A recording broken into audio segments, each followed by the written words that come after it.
Friends, आज का हमारा टॉपिक है SOP, sum of product and POS, product of sum. ठीक है। तो सबसे पहले हम लोग जानेंगे कि एसओपी क्या होता है, यानी sum of product. In SOP the Boolean expression is return as a sum, मतलब और गेट ऑफ प्रोडक्ट टर्म, मतलब एंड गेट। कहने का मतलब ये है कि एसओपी के अंदर हम लोग क्या करते हैं, प्रोडक्ट जो होता है हमारा प्रोडक्ट, उसको आपस में सम करते हैं। ठीक है। प्रोडक्ट टर्म का कहने का मतलब ये है सिंपल, कि जो हमारे वेरिएबल्स होंगे, सपोज हमारे पास ए और बी होगा, तो उनको आपस में क्या करेंगे, पहले प्रोडक्ट करेंगे। उसके बाद उन प्रोडक्ट हुए टर्म को हम और गेट की मदद से उनको आपस में क्या करेंगे, ऐड करेंगे। ठीक है।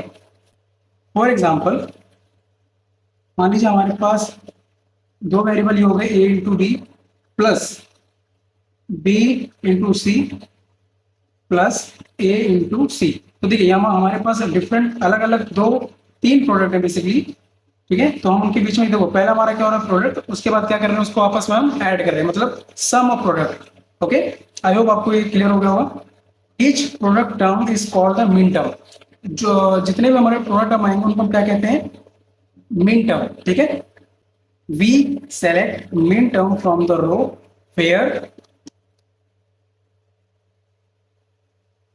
F equal to one in the truth table. तो कहने का मतलब ये सिंपल, मिन टर्म हम कैसे फाइंड आउट करेंगे, जहां पर हमारे पास ट्रूथ टेबल में एफ इक्वल टू वन, मतलब जो हमारा आउटपुट होगा वो वन होगा, वो क्या कहलाएगा, हमारा मिन टर्म। ठीक है। तो मैंने एक एग्जांपल लिया है थ्री इनपुट्स को लेकर। ठीक है। तो मैं उसमें क्या करता हूँ कि मिन टर्म को क्रिएट कर देता हूँ, जहाँ पर आपको इजीली एक्सप्लेन कर दूंगा कि किस फॉर्म में ये हमारा यूज किया गया है। ठीक है। तो बेसिकली जो हमारी ट्रूथ टेबल थी, ठीक है, ट्रूथ टेबल हमारे पास जो क्वेश्चन है, देखो मिन टर्म जो है, बेसिकली मिन टर्म जो हम कैसे रिप्रेजेंट करेंगे, स्मॉल एम से। ठीक है। और ये जब जो टर्म देख रहे हो आप, ये मैंने कैसे निकाला, तो देखिए सिंपल, आप क्या करना, जहां पर आपको जीरो जीरो दिख रहा है, देखो जीरो जीरो जीरो, तो वहां पर आप क्या करो, एबीसी जो भी हमारे इनपुट्स हैं इनके ऊपर बार ऐड कर दो। ठीक है। मतलब ऑपरेशन के टाइम हम लोग क्या करेंगे, जो बिट्स होंगे हम उसको इन्वर्ट कर देंगे। ठीक है। उसी तरीके से मैंने सभी में ऐसे ही कर दिया, जहां जहां आपको जीरो दिख रहा है वहां पर बार लगाइए, और बाकी जैसे अगर वन दिख रहा है तो वहां पर नॉर्मल फॉर्म, मतलब सी लिख दीजिए। ठीक है। तो मैं आउटपुट यहाँ पे लिख देता हूँ। तो देखिए मैंने आउटपुट लिख दिया है, और हमारा मिन टर्म क्या कहलाएगा, जहां पर हमारे पास वन है। ठीक है। तो ये क्या हो गया हमारा एम वन, और सेकंड हमारा वन कहाँ दिख रहा है, एम थ्री, और थर्ड वन क्या है हमारा, एम सिक्स। ठीक है। तो जहां जहां आपको वन दिख रहा है वो हमारा क्या कहलाएगा, मिन टर्म। ठीक है। आप से एक्सप्रेशन के थ्रू भी फाइंड आउट कर सकते हो, जहां पर देखिए एफ जो हमारे पास तीन इनपुट्स हैं, ए बी सी। ठीक है। और जहां आपको ये इक्वेशन दिख रही है, A dash B dash C plus A B dash C dash plus A B C dash, मतलब ये वह इनपुट्स इक्वेशन है जहां पर आपको मिन टर्म क्या मिलेगा, वन। ठीक है। और उनके बाद इनको आपस में क्या कर दो, आप ऐड, तो जो आप ऐड करोगे उसके बाद जो फाइनल आंसर आएगा वो आपका क्या होगा, एक्चुअल मिन टर्म। ठीक है। हमारा पीओएस मतलब product of sum. In POS the Boolean expression is return as the product and और सम टर्म। और कहने का मतलब ये है हमारा, बात करें अगर प्रोडक्ट टर्म की, तो प्रोडक्ट टर्म का मतलब वही सिंपल जो मैंने सम ऑफ प्रोडक्ट बताया था, कि दो वेरिएबल्स लेंगे और उनके बीच में आपस में क्या कराएंगे, हम लोग प्रोडक्ट कराएंगे। ठीक है। उसके बाद सम टर्म और, मतलब तो सबसे पहले हम लोग क्या करेंगे, प्रोडक्ट करेंगे इनपुट्स के बीच, फिर उसके बाद उसका हम सम करेंगे। ठीक है। यहाँ पर एग्जाम्पल एक्सप्रेशन दे रखी है मैंने एक, तो F equal to A B C equal to A plus B dash plus C. देखो इनपुट्स के बीच में पहले हमने क्या किया, सम, फिर दूसरे से इनपुट्स के बीच में हमने ये सम किया अगेन, फिर इन दोनों सम के बीच में हमने क्या परफॉर्म कराया, प्रोडक्ट, मतलब प्रोडक्ट ऑफ सम। ठीक है। Each term is called the max term, मतलब जितनी भी टर्म्स आपकी आएंगी वो क्या कहलाएंगी, हमारी मैक्स टर्म। ओके।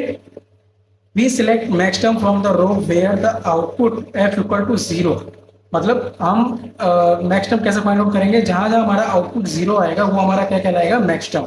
ठीक है। ट्रूथ टेबल के अंदर। ओके। तो हम लोग ट्रूथ टेबल क्रिएट करते हैं।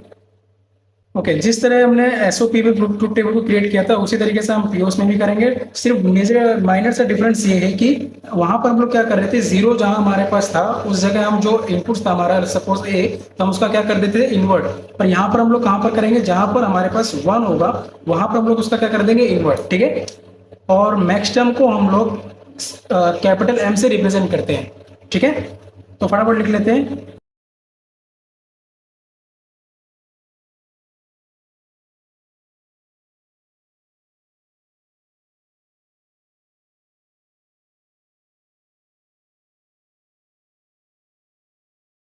ठीक है, तो मैंने फटाफट लिख दिया है। तो आप देख सकते हो जहां पर हमारे पास 1 इनपुट था वहां पर मैंने क्या किया, बार ऐड कर दिया, मतलब इन्वर्ट कर दिया। ठीक है, तो अब हमारा आउटपुट भी मैं फटाफट लिख लेता हूँ कि हमारा आउटपुट क्या आएगा। हमारा आउटपुट लिख दिया। अब हमारा जो मैक्सिमम होगा वो कहाँ होगा, हमने क्या पढ़ा था पीछे कि जहां हमारे पास f इक्वल टू 0 होगा वो हमारा क्या कहलाएगा, मैक्सिमम। ठीक है, तो ट्रू टेबल के अंदर आप देख सकते हो यहाँ पर हमारे पास क्या है, 0, तो ये हमारा क्या कहलाएगा, मैक्सिमम। ठीक है, और ये वाला भी 0 हमारे पास आ गया, तो ये क्या होगा हमारा 3, मतलब M3 की वैल्यू 0, फिर M5 एंड M6, मतलब हमारे पास 4 टर्म जो है वो क्या है, मैक्सिमम है। ठीक है, तो एसओपी और पीओएस बेसिकली के मैप में भी काफी यूज किया जाता है। ठीक है, फर्दर नेक्स्ट वीडियो में हम लोग जो के मैप के बारे में डिस्कस करेंगे तो वहां पर हम लोग एसओपी और पीओएस का ही कॉन्सेप्ट यूज करेंगे। ठीक है, अभी के लिए इस वीडियो में बस इतना ही। और अगर आप चैनल पर नए हैं तो चैनल को प्लीज लाइक करें, शेयर करें एंड सब्सक्राइब करें। Thank you.